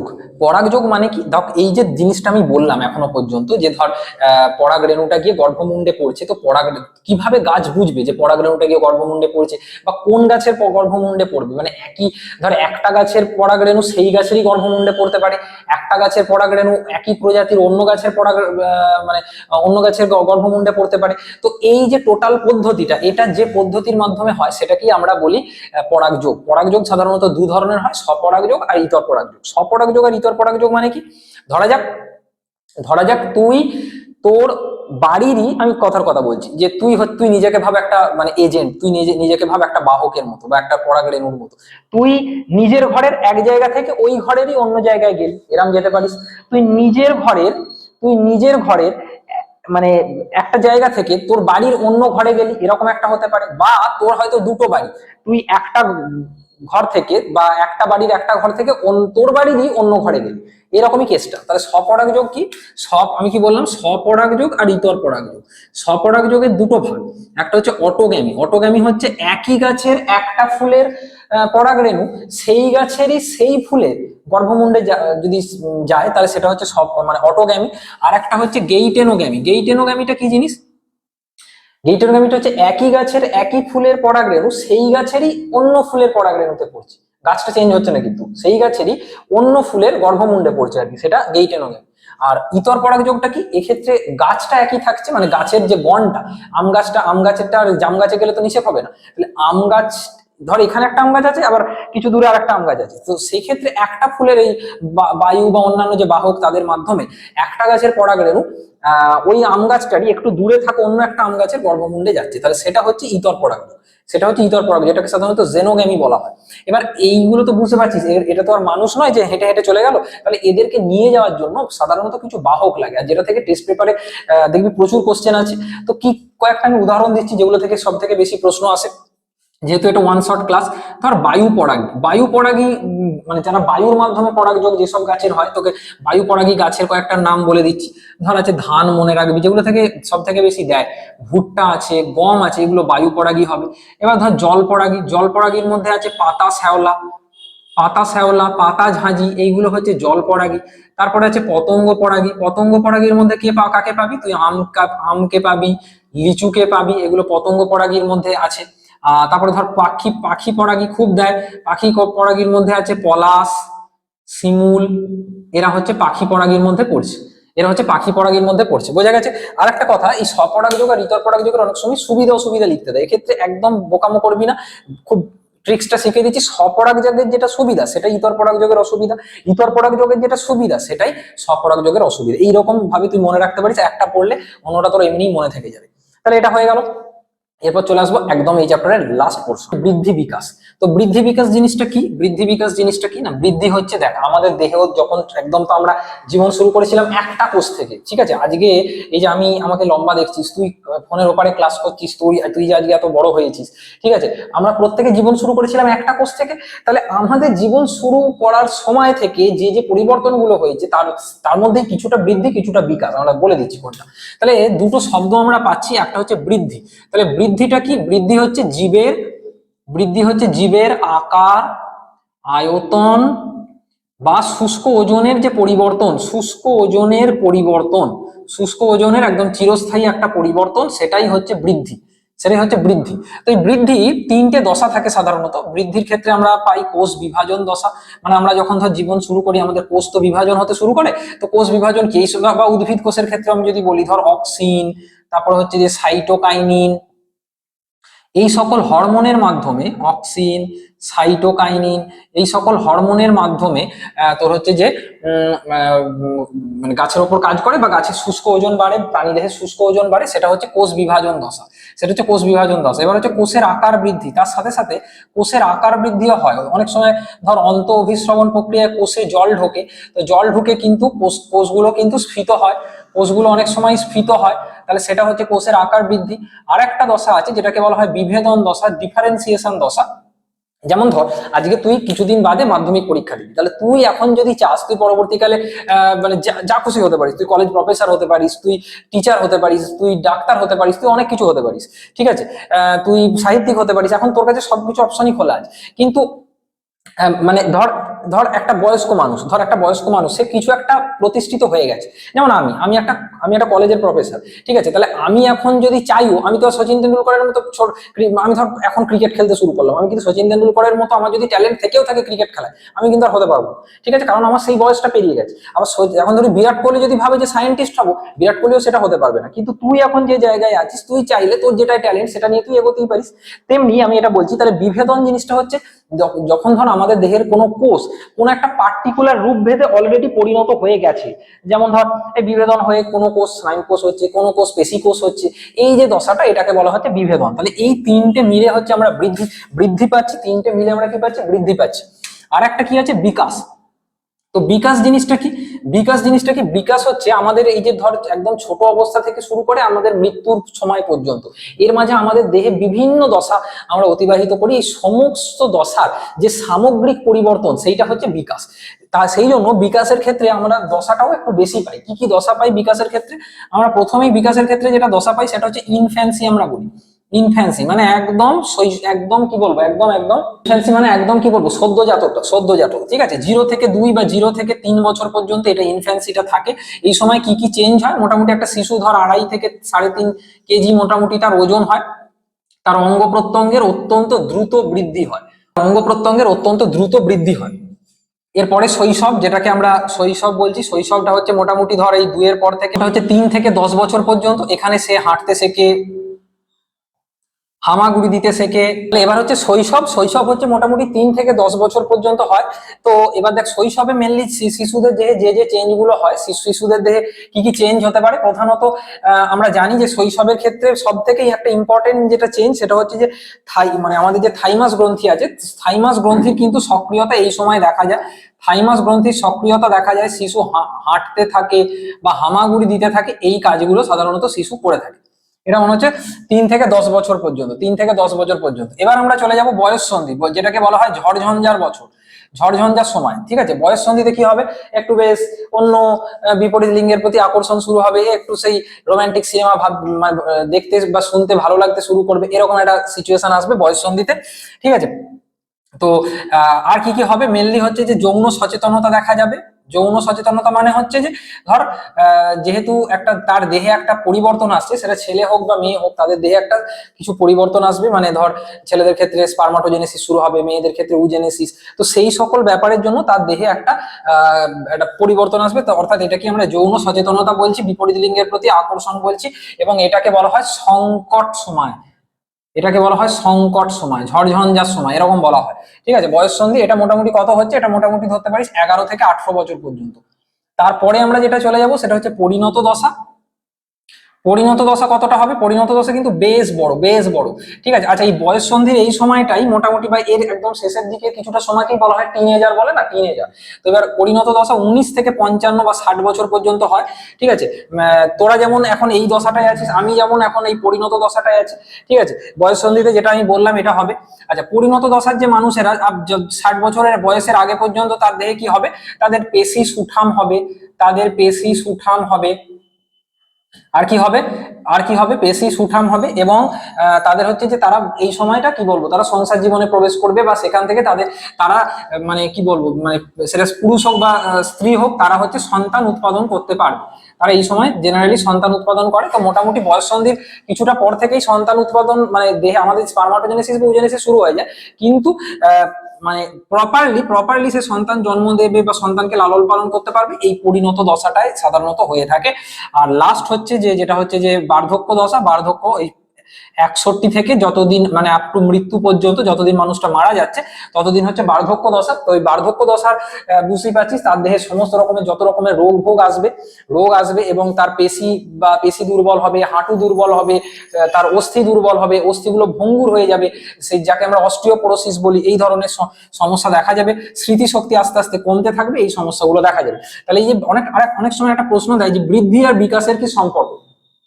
তো বৃদ্ধি আর বিকাশের, তার মানে বৃদ্ধির সাথে আমরা যদি বিভেদনকে যোগ করে দিই তাহলেই আমরা যেটাকে পাবো সেটাই হচ্ছে বিকাশ, সেটাই হচ্ছে যেটা পাবো সেটাই হচ্ছে আমাদের বিকাশ। তাহলে এই হচ্ছে আমাদের সেকেন্ড চ্যাপ্টার, যেখান থেকে 17 নম্বর আসবে। একটা এই টোটাল এই লম্বা ক্লাসটার মাধ্যমে, একটা ওয়ান শট ক্লাসটার মাধ্যমে আমি সবটাকে কভার করে দিলাম। তো আশা করি তোদের এই ক্লাসটায় উপকৃত হয়েছিস। বাকি যে 3টে চ্যাপ্টার আমাদের বাকি রইলো সেটাও খুব তাড়াতাড়ি আমরা ওয়ান শট হিসেবে আসছি। আর এছাড়াও তোরা আমাদের যে ক্র্যাশ কোর্স, যেটা আমি আগেই বললাম, ক্র্যাশ কোর্স তোরা চাইলে জয়েন করতে পারিস।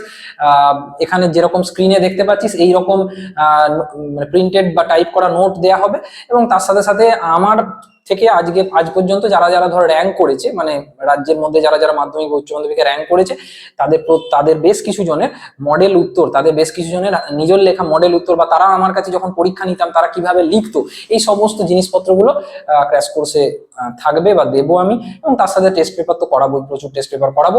আর এই কথাটা বলে লাস্ট শেষ করব, তোরা যারা ক্র্যাশ কোর্সে জয়েন করবি তারা তো বটেই, যারা করবি না তাদের জন্য আমি বলছি যে আমাদের যে অ্যাপটা আছে বায়ো উইজার্ড দেবাংশু, এই অ্যাপটা ডাউনলোড করবি। অ্যাপ ডাউনলোড লিঙ্কটা তোর ভিডিওর কমেন্ট সেকশনে ফার্স্ট কমেন্টে পেয়ে যাবি বা ডেসক্রিপশনে পেয়ে যাবি। ওটা ডাউনলোড করে দেখবি যে ফ্রি মেটেরিয়াল সেকশনে একদম পশ্চিমবঙ্গের প্রায় বাছাই করা 100টা স্কুলের জীবন বিজ্ঞান প্রশ্নপত্র সম্পূর্ণ ফ্রিতে আমি সবার জন্য দিয়ে দিয়েছি ওই বায়ো উইজার্ড দেবাংশুর ফ্রি মেটেরিয়াল সেকশন থেকে। তুই ওটাকে পার্ট 1 আর পার্ট 2 দুটো পার্টে দেওয়া আছে, ওটা ডাউনলোড করে নিতে পারিস এবং প্র্যাকটিস করতে পারিস। দেখা হচ্ছে নেক্সট ভিডিওতে। Thank you.